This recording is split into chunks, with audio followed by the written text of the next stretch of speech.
Okay, about technology we're talking now. Well, when I think back, when I first came interested in technology was when I was in the Army, and I went to radio school for 6 months. And that was in two-way radio, you know. We started out with what we call CW, which is continuous wave, and that's Morse code. Did out it. Mm-hmm. And the more I learned about that on the radio communications from two-way radios, I became more and more interested. Then after I got out of the Army, and by the way, I didn't stay in that radio business very long because I transferred into something else when I was in the Army. So I actually went to school for 6 months and then operated radios for a few months after that. And then after I got out of the Army, I got a job with Northwestern Bell, and that's communications.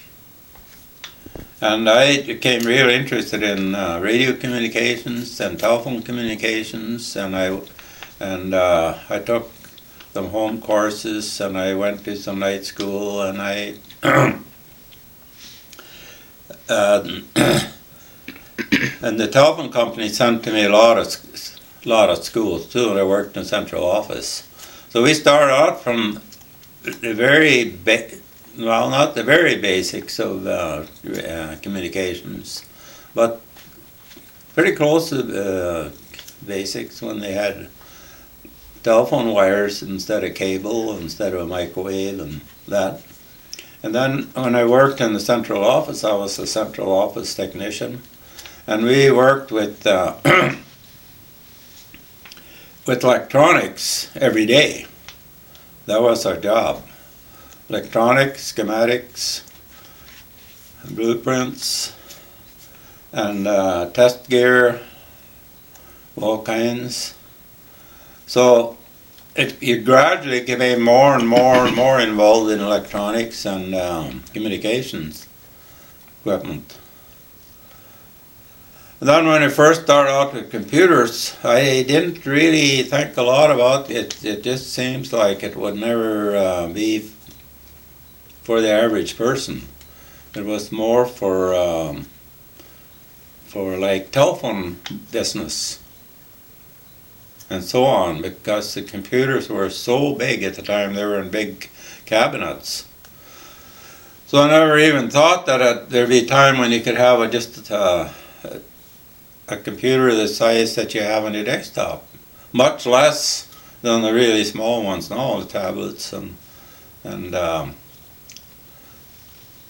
small laptops and all that communication. Never thought they would get to that point. Well, probably you thought about it, but you just couldn't feature that you can make something that small. So as the technology kept changing, which it did in the telephone business, and I worked in the central office for 30 years, it was continuously changing. Continuously new stuff coming up, new equipment, electronic equipment.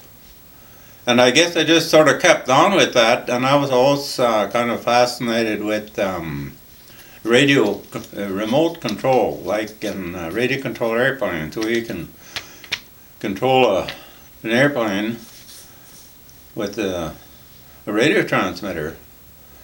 And that started very, very basic too, and it's gone up. So now we got computerized transmitters, and it's just the thing that it was continually changing. It was always something new coming up.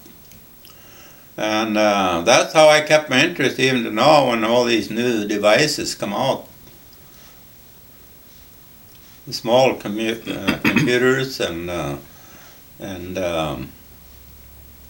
cell phones and satellites. So I still think it's interesting.